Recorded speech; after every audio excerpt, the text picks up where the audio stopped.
You're listening to What It's Like with Luce, a podcast highlighting ordinary people doing extraordinary things. I'm your host Lucy Norris, and on today's episode, I'm chatting to co-founder of Fizz, the 2-in-1 multivitamin hydration tablet. Moving around a lot as a child, this week's guest always knew travel would be ingrained in his future one way or another.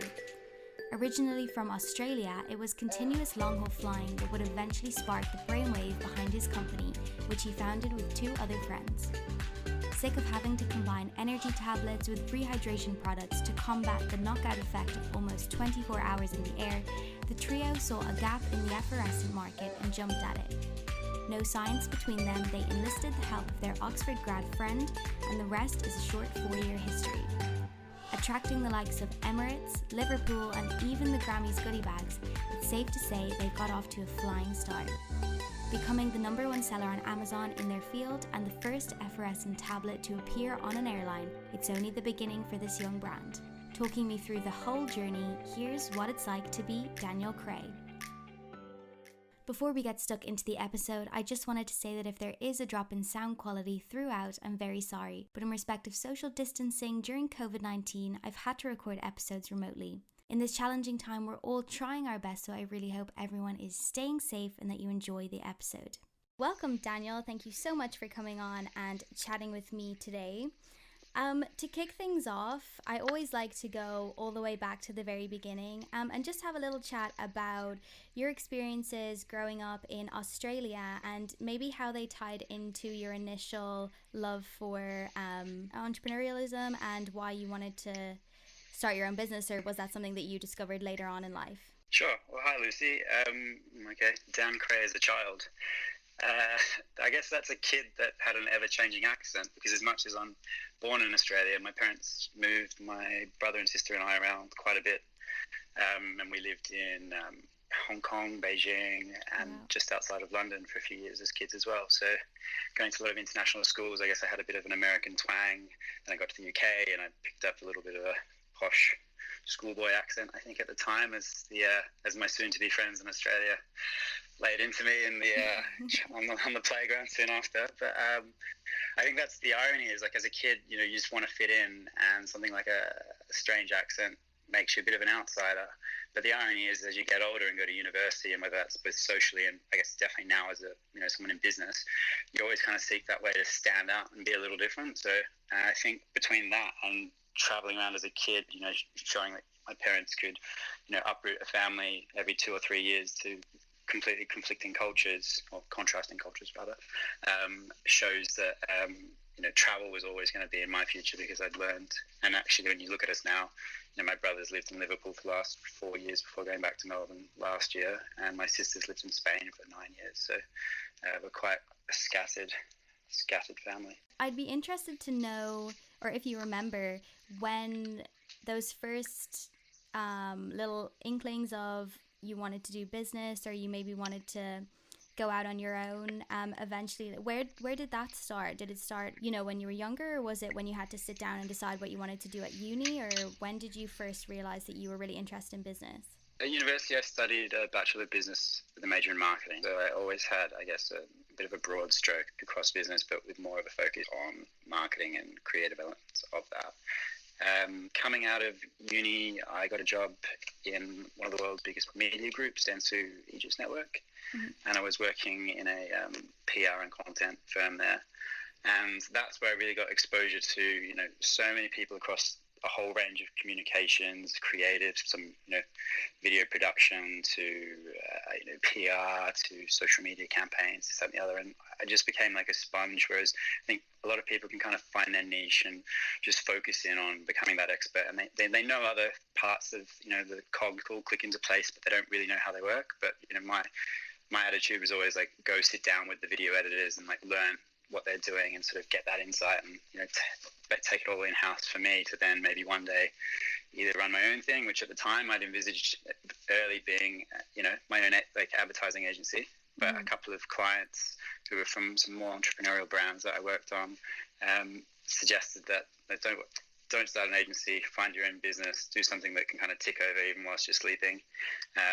which the irony is you actually don't get a lot of sleep when you start your own thing. So the only thing ticking over is your brain, and you really need to sort of find some form of, like, I don't know, meditation app or something like that. But yeah, I knew, like, I always knew I wanted to do something. And then so the birth moment for Fizz was myself and now co-founders, but also really good friends, Rory and John. We would all travel together at least once on a big annual trip, and coming out of Melbourne, Australia, that's minimum 20-hour flight to get to, mainland Europe or part of the States.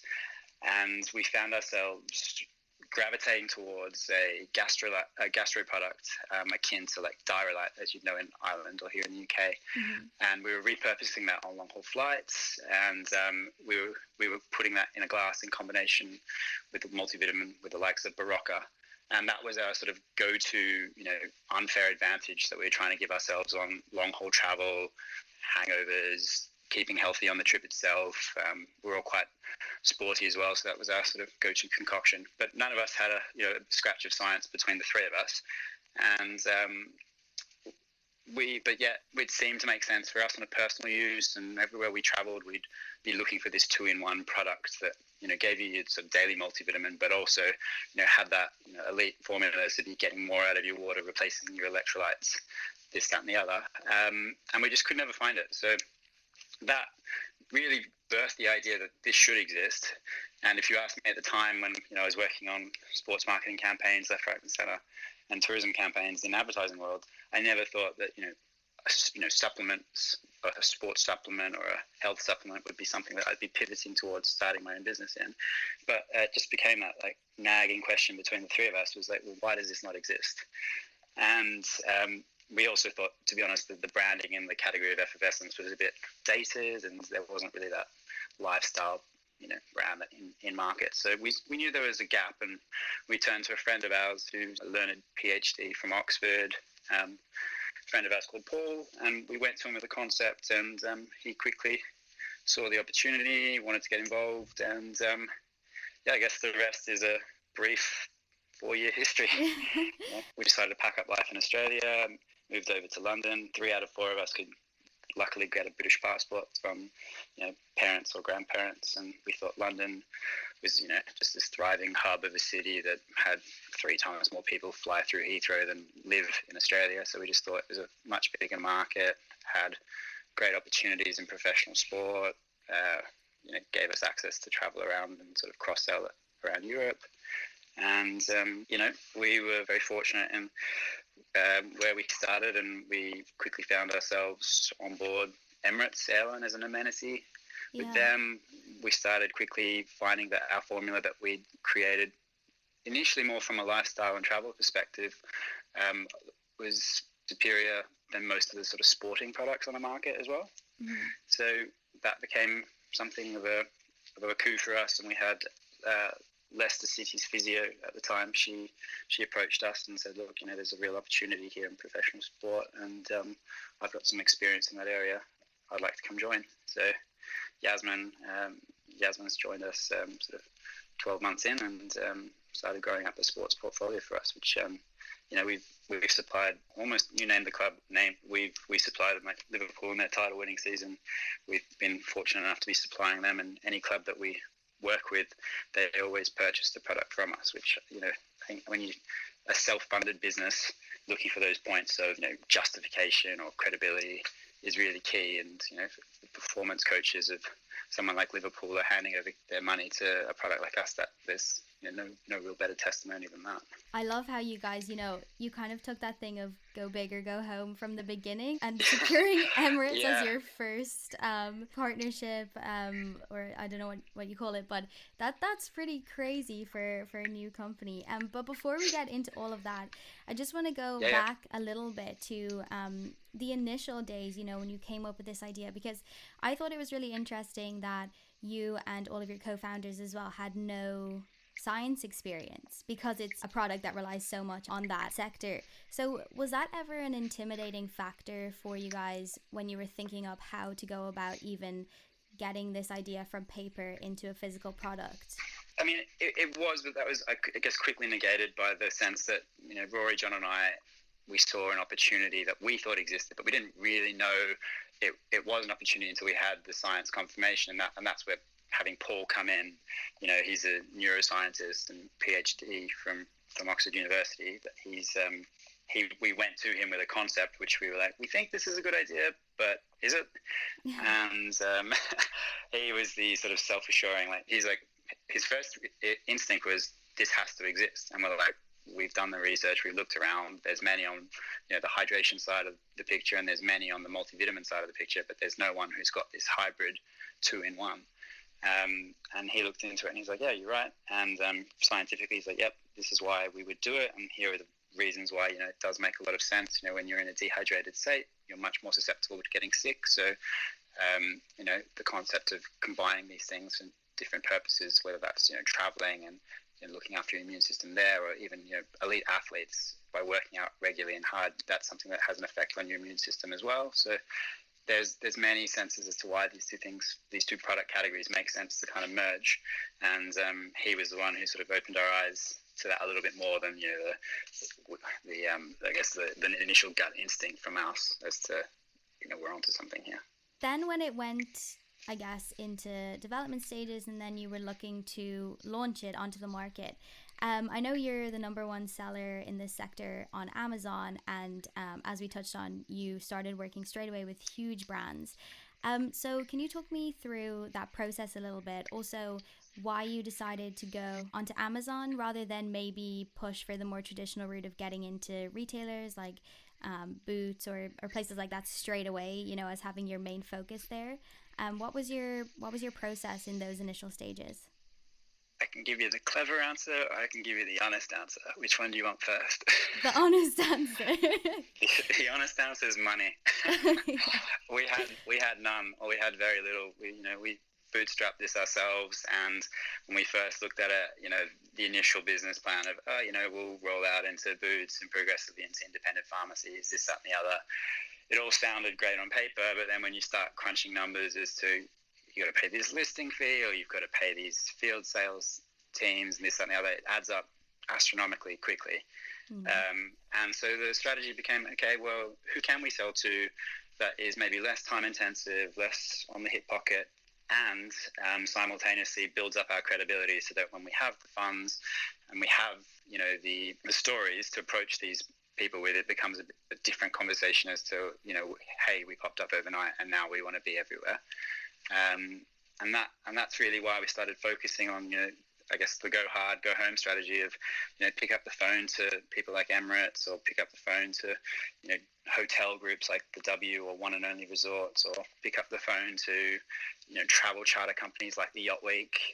So somewhere you can make a sale, but also at the same time you're buddying up with great brands. I mean, we were fortunate enough even to be distributed at the Grammy Awards in 2017 to all the performers. Like, we just thought outside the box. It's like, where can we get money to keep us afloat, but also how do we wed this brand to cool culture?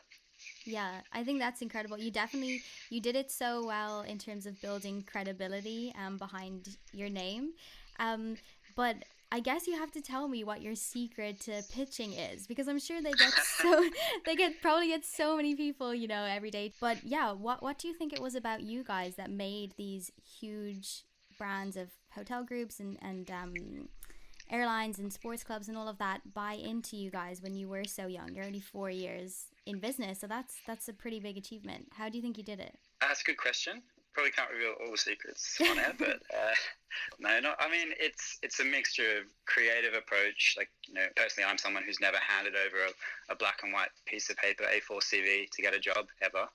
And I think where you can kind of do something a little differently and get someone's attention is the best thing. And like I was talking about before, it is a bit of a domino effect of, people that don't know a brand trust the opinion of somebody else that they respect. So, you might not have heard of Fizz, but you have heard of Liverpool Football Club. You might not have heard of Fizz, but you have heard of W Hotels. So once you do build up a few of them in the right sector, that does have a knock-on effect. And I guess finding the right people along the way has really helped. And, I think a lot of people talk about, brand champions and this, that, and the other.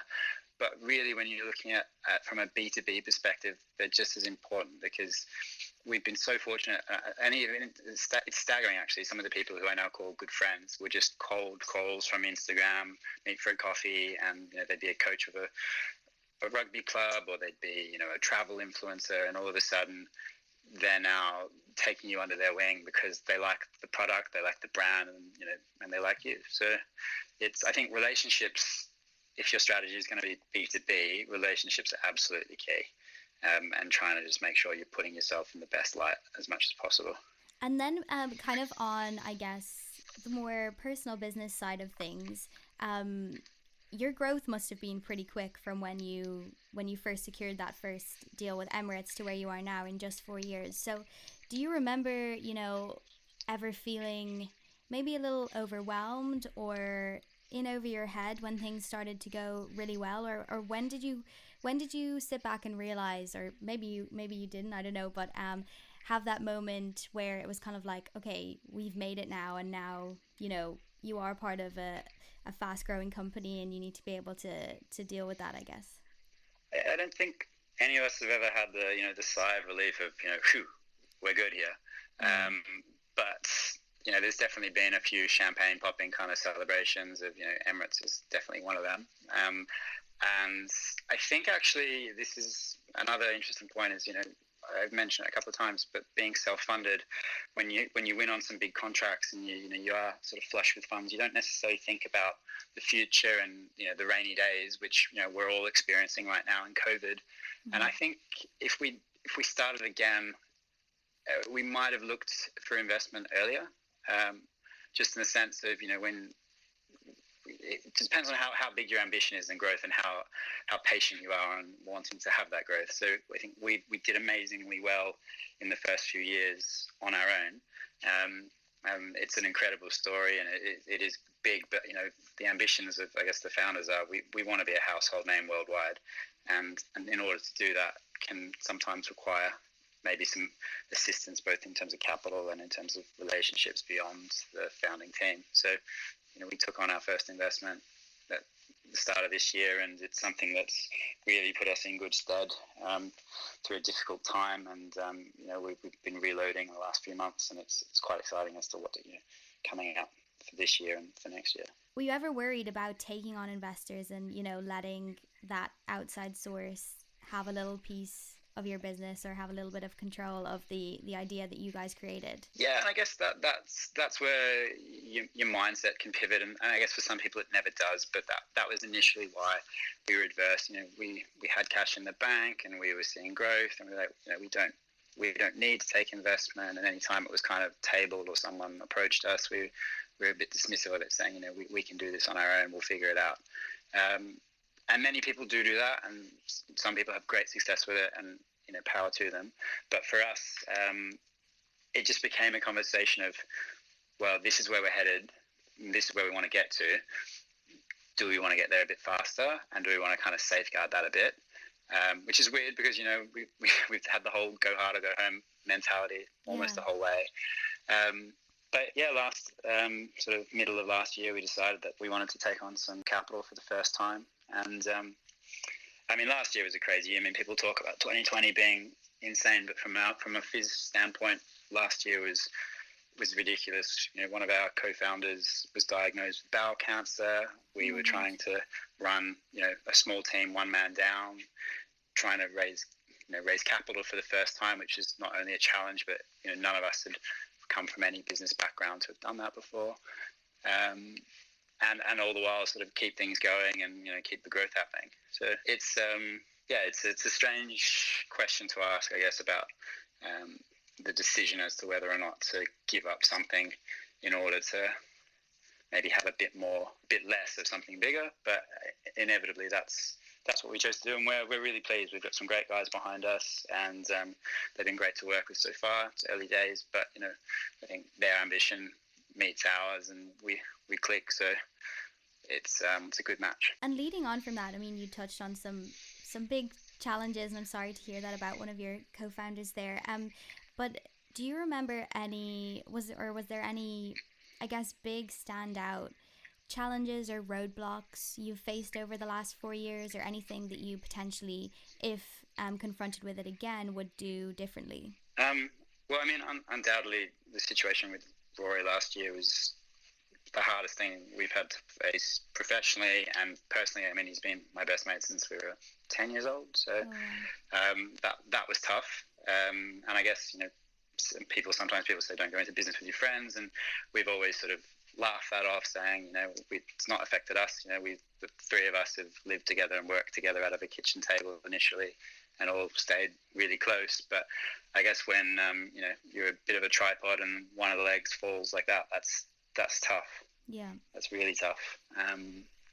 But I mean, aside from that, I mean, yeah, there's potholes and road speed bumps almost every week. You know, we've come across some interesting characters along the way who promise the world, and in some instances they just fall short in terms of what they pitch you, in terms of what they can do in terms of sales or marketing. And one of the more interesting characters we've met was, I think we were in our second year, we had a call from someone who proclaimed to be a sales agent who had the ear of, you know, a lot of high-end grocery chains like Harrods, Selfridges, this, that, and the other.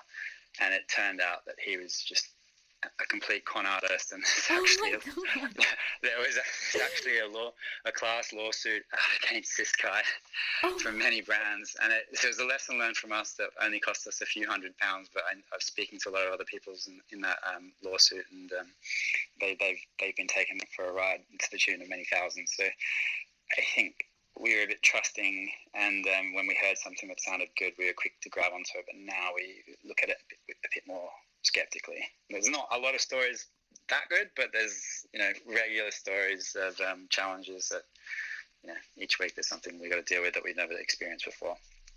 But that's why we're starting to hire in a few people that have dealt with this before, and, you know, they have more experience in their sort of niche. Yeah, but that's pretty good though as well, that, you know, you haven't had any like, you've had probably a lot of small challenges, as you said, but like, it's good to hear you haven't had any major disasters. The first challenge we faced, I forgot this one. Should be asking me these stories over a beer. More would come out. First challenge we faced was we just placed our first production order for 500,000 tablets, which was, you know, the minimum order quantity at the time, and as a new brand to sort of commit. And the tubes arrived when we'd been gearing to have something to sell and actually get out into market for a few months, and we finally had it, and it arrived at the warehouse stacked on pallets, tube after tube, like an army of fizz tubes, just taking up like the whole warehouse. And the colour of the cap was wrong. Oh no! Oh my god! And you know, you call the lab in Switzerland and say, look, you know, it's a white cap, it's meant to be yellow, what's going on? And they're trying to convince you that it looks better white. Oh no! And you have to have the hard conversation of, well, that's not what we ordered. Yeah. And that was a challenge you didn't expect. So there's a ton of things like that along the way that, you know, you don't see being part of your day-to-day life, and you just plan to think, okay, well, that's when the tubes will arrive, and this is now when we can start pitching this. And then, oh wait, no, that's wrong. Yeah. Oh, that must have been, your heart must have sank when you saw that, seeing the quantity of stuff that needed to be changed.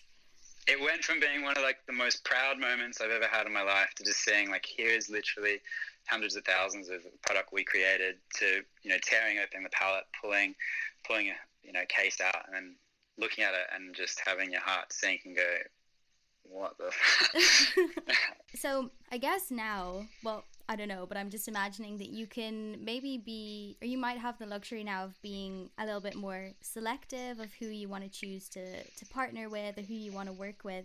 Because I read a story about that you almost worked with a Formula One team that didn't work out. Can you tell me a bit more about that?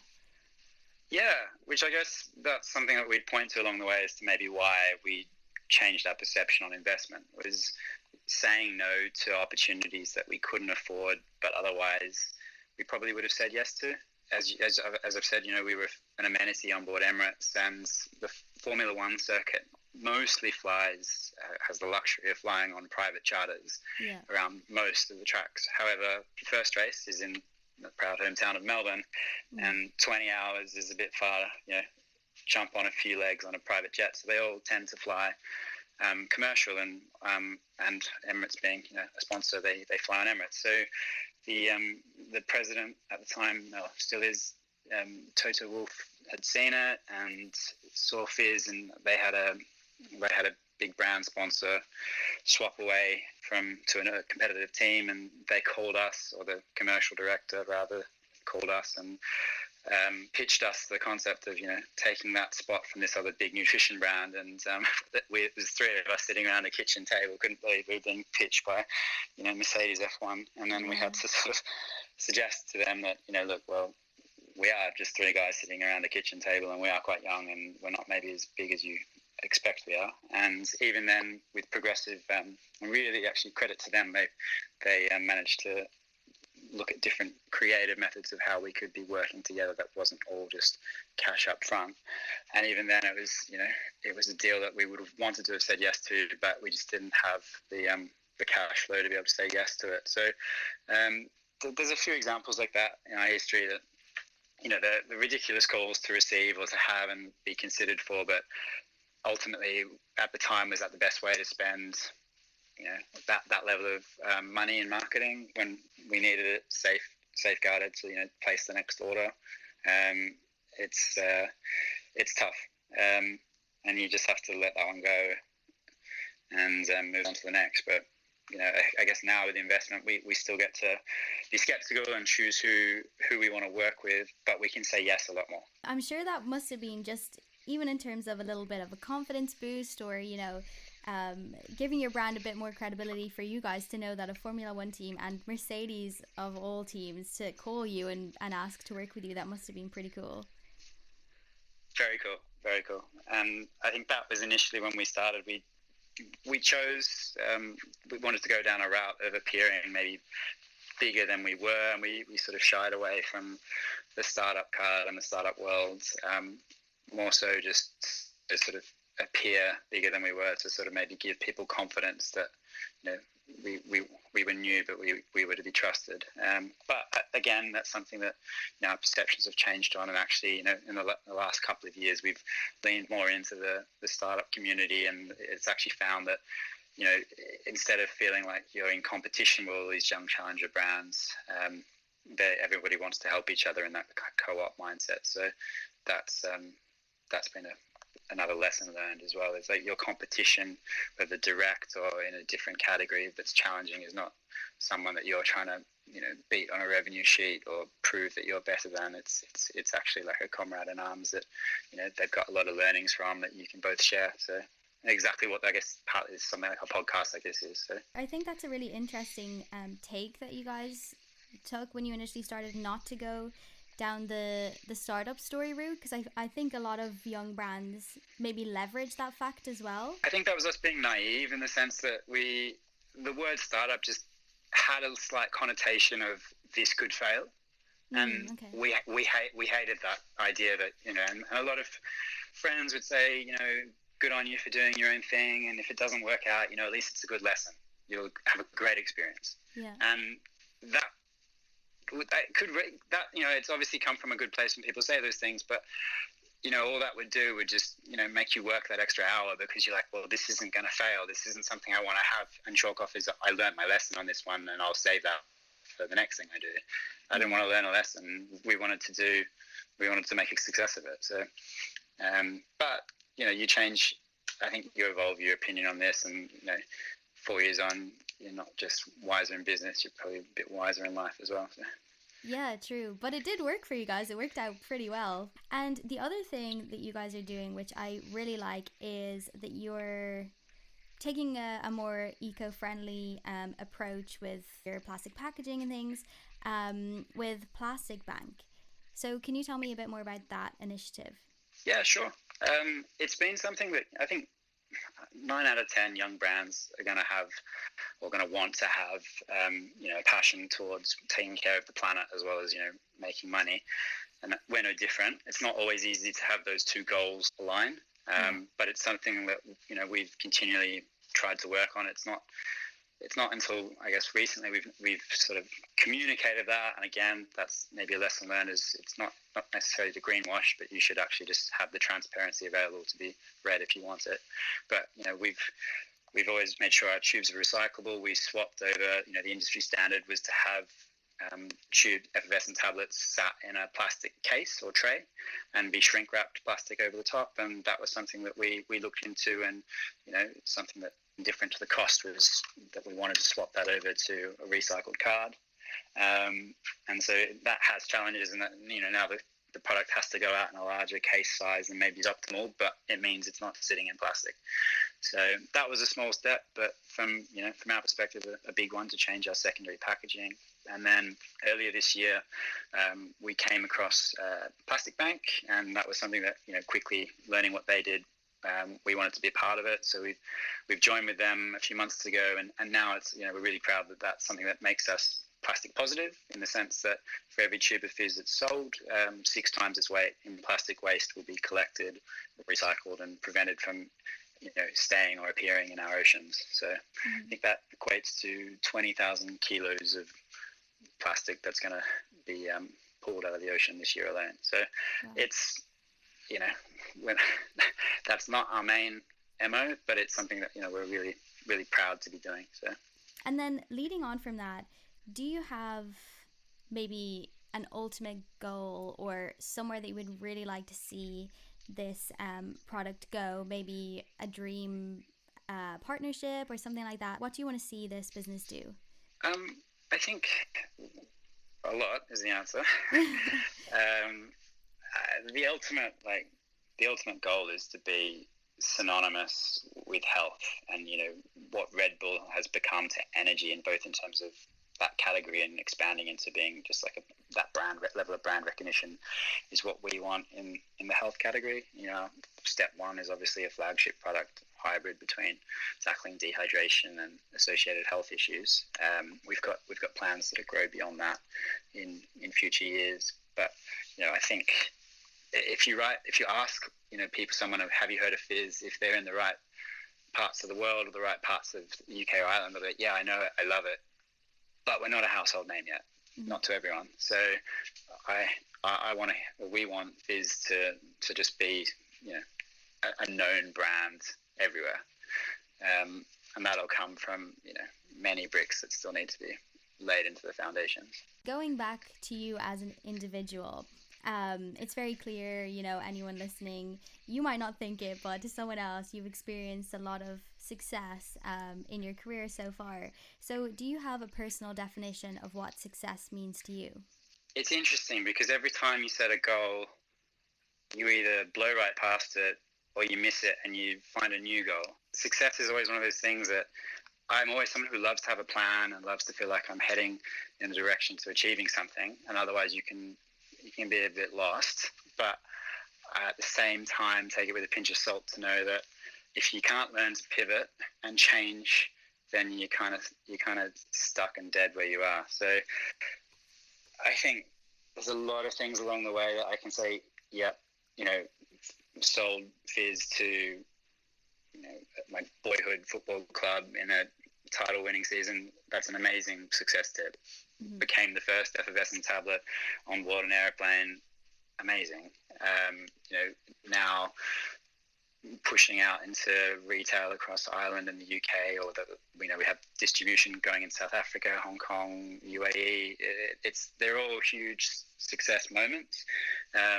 But sort of defining, some of them were planned, some of them weren't. So it's very hard to say what is your definition of success, because I think the moment you define it, you start putting a cap on it, and I hate putting a ceiling on anything. Yeah, no, I know it's a hard question, but I'm always just interested to hear what people say. You like how I ditched that question and skated around it? Yeah, you're like, I could tell you, but no. Yeah, And then I just have one more question for you, and I'm going to let you go. If I put your 10-year-old self in front of you today, having been through everything you've been through, both in life and then in terms of your business as well, what's the biggest piece of advice you'd give that 10-year-old self moving forward? That's tough. 10-year-old me would I'd probably sit him down and say, just say yes, go experience life, put your hand up to try things that maybe you're not always the best at, because you don't have to be the best, but you need to go do it to see if you like it or see if you want to get better at it, and just be comfortable in yourself. I think that's probably what I would tell little Dan. That's good advice. Sorry, I had to hit you with the philosophical questions at the end. I wasn't expecting that. Well, thank you so much, Dan. I really appreciate you giving up your time, and your story is incredible. So thank you for allowing me to pick your brain about it. I appreciate it. Thank you so much for listening, and thank you so much to Dan for coming on and sharing his incredible story. As always, please rate, share, and leave a comment if you like what you hear. And don't forget to follow @WhatIt'sLikePod on Instagram and Facebook. To find out more about Fizz and to purchase some tablets, visit the links provided in the show notes. I'll be back on Thursday with more inspiring stories, but for now, this has been What It's Like with Luce.